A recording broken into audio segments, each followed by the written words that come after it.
বন্দে মাতরম, ভারত মাতা কি জয়, জয় হিন্দ। এখন আমাদের দিল্লি উত্তাল হয়ে উঠেছে একটা ফেক আন্দোলন, যে আন্দোলনের কোনো সারবত্তা নেই। আন্দোলন করতে হবে বলেই এরা আন্দোলনে নেমেছে। আজকে গোটা ভারতবর্ষে কংগ্রেস দলটা অপ্রাসঙ্গিক হয়ে গেছে। তারা কোনো ইস্যু খুঁজে পাচ্ছে না। আর ককরোচ বলে একটা নতুন যে পার্টি সৃষ্টি হয়েছে, তারা এই আন্দোলনের মূল উদ্যোক্তা। তাদের প্রাসঙ্গিকতা বোঝাবার জন্য কেউ অনশন করছেন, কেউ যন্ত্রমন্ত্রে গিয়ে ধর্ণা দিচ্ছেন, তারা আন্দোলন করে যাচ্ছেন। এই আন্দোলনের মধ্যে কোনো এডুকেটেড শিক্ষিত লোক নেই। আনএডুকেটেড, জবলেস যে সমস্ত ছেলেমেয়েরা আছে তারা আন্দোলন করছে। আমি আজকে এই ভিডিওতে নরেন্দ্র মোদী 2014 সালের পর থেকে 26 পর্যন্ত আগে আমাদের মেডিকেলের কি নাম ছিল, কত স্টুডেন্ট ছিল, কত কলেজ ছিল, আর বর্তমানে কত স্টুডেন্ট, কত কলেজ বেড়েছে, সেই হিসেবটা দেখাবো। দেখালেই বোঝা যাবে যে বিরোধীদের এই আন্দোলন কত অপ্রাসঙ্গিক। এই আন্দোলনে আমাদের প্রতিবেশী দেশ বাংলাদেশ, পাকিস্তান তারাও মদদ দিচ্ছে। কিন্তু আমাদের বিরোধী দলগুলো জানে না যে আমাদের শত্রু এইসব দেশগুলো। এইসব দেশগুলো আমাদের প্রধানমন্ত্রী সম্বন্ধে উল্টোপাল্টা বলছে। সেটা দেখে আমি আর চুপ থাকতে পারলাম না, তাই আমি আজকে এইটা নিয়ে কিছু বলবো বলে এসেছি। 2014 সালের আগে এখন যেটা নিট এক্সাম, তখন ওইটার নাম ছিল AIPMT, all India pre medical test. All India pre medical test 2014 সালে মোদিজি শাসন ক্ষমতায় আসার আগে এই টেস্ট ছিল মেডিকেলে ভর্তির জন্য। কিন্তু 2017 সালে আমাদের এই ভারত সরকার এই নামটা পাল্টে নিট করা হলো, national eligibility cum entrance test, NEET করা হলো। এবার আসি 2014 সালের আগে এই মেডিকেলে ছাত্র সংখ্যার সিট ছিল, কতজন ছাত্র পাস করলে ভর্তি হতে পারবে, সেই সিট ছিল 35,000। কিন্তু 2026 সালে এই মেডিকেলে সিটের সংখ্যা বেড়ে হয়েছে 1,40,000। তাহলে ভেবে দেখুন, স্বাধীনতার পর থেকে ম্যাক্সিমাম টাইম কংগ্রেস সেন্ট্রালের আয়ত্ত করে গেছে। সেই সময় থেকে সিট ছিল মেডিকেলে মাত্র 35,000, কিন্তু মোদিজি আসার পর বর্তমানে এর সিট সংখ্যা বেড়ে হয়েছে 1,40,000। কোথায় 35,000, কোথায় 1,40,000, মানে 1 লক্ষেরও বেশি সিট বেড়েছে। তখন মেডিকেল কলেজের সংখ্যা ছিল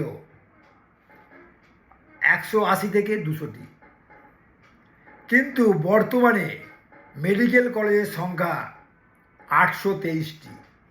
তাহলে ভেবে দেখুন, 180 থেকে 200টি ছিল। অত বছর রাজত্বে কংগ্রেস কি করেছে?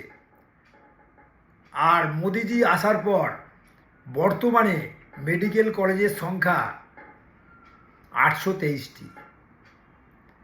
তার মানে 623টার মতো কলেজ আরও বেড়েছে।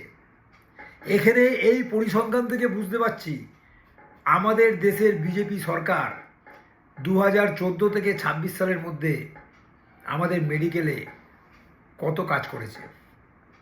কিন্তু এই ফেকদারি যে দল ককরোচ, তারপর কংগ্রেস, কমিউনিস্ট এবং পাকিস্তানের কিছু উগ্রবাদী, বাংলাদেশের কিছু উগ্রবাদী এর সঙ্গে যুক্ত হয়ে তারা আন্দোলনে নেমেছে। যন্তর মন্তরে যারা আন্দোলন করছে, সেই আন্দোলনে যে সমস্ত আন্দোলনকারী আছেন তারা সব নন এডুকেটেড, কেউ শিক্ষিত নন এবং জবলেস, কোনো কাজকর্ম নেই, আন্দোলন করতে হবে বলে তারা আন্দোলন করছেন। কিন্তু নিটের কোনো পরীক্ষার্থীকে এই আন্দোলনে দেখা যাবে না, দেখা যায়নি। তাহলে আমরা কি বলবো? আমাদের দেশের এই বিরোধী দল অপ্রাসঙ্গিক হয়ে পড়েছে। কোনো একটা আন্দোলন করতে হবে বলে তারা আন্দোলন করছে, আমাদের এই ভারতীয় রাজনীতিতে ভেসে থাকার জন্য। আজকে অনেক বিদেশি শক্তি এদের মদত দিচ্ছে। তারা আমাদের এই সরকারকে সহ্য করতে পারছে না, কারণ মোদিজি যতদিন ক্ষমতায় থাকবে ততদিন আমাদের এই প্রতিবেশী দেশগুলো মাথা উঁচু করতে পারবে না। চীনও দেখেছেন চুপ হয়ে আছে, কিন্তু আমরা ইউটিউবে আমাদের দেশ বিরোধী কিছু রিলস আমরা দেখতে পাই, এগুলো ব্যান করতে হবে। আমাদের দেশের সরকার, পশ্চিমবঙ্গ সরকার এবং কেন্দ্রীয় সরকার এই সমস্ত ইউটিউবগুলোকে ব্যান করতে হবে। ফেসবুকেও কি ছাড়ছে, দেশের মধ্যে একটা আন্দোলন লাগিয়ে দেওয়ার চেষ্টা করছে। আমি যে পরিসংখ্যানটা দিলাম, এই পরিসংখ্যান থেকে বোঝা যাবে আমাদের দেশের প্রধানমন্ত্রী মেডিকেলের জন্য কি কাজ করেছেন।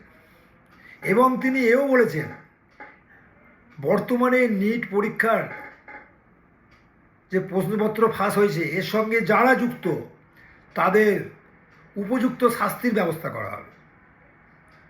তা সত্ত্বেও কিন্তু এরা আন্দোলন থামাচ্ছে না। আবার এরই মধ্যে কেরলে পিএসসির প্রশ্নপত্রের পেপার লিক হয়েছে। যে পরীক্ষার মাধ্যমে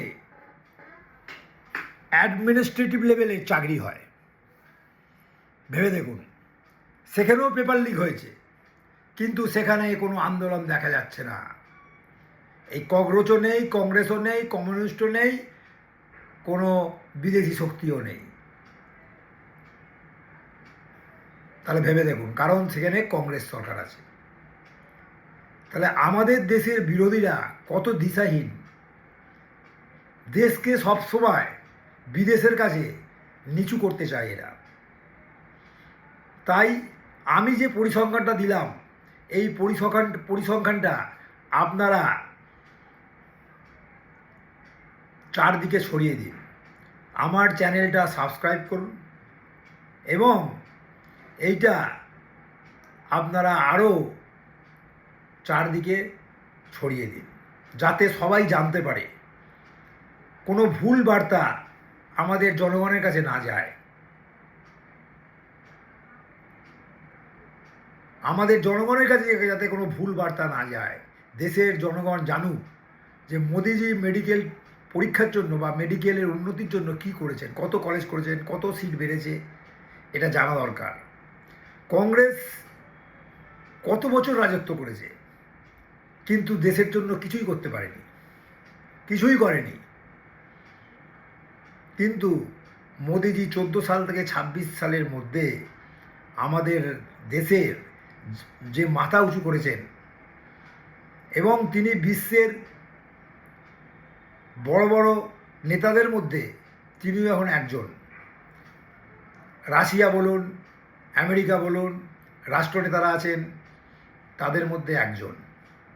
কোনো কিছু হলে তারা মোদিজির সঙ্গে পরামর্শ করতে চান, আলোচনা চান। ট্রাম্পের অনেক আস্ফালন দেখেছি, কিন্তু মোদিজির কাছে সব জব্দ হয়ে গেছে। তাই আমার এই চ্যানেলটা সাবস্ক্রাইব করুন এবং আমার এই ভিডিওটা খুব ছড়িয়ে দিন, যাতে প্রকৃত সত্যটা জনগণ জানতে পারে। নমস্কার।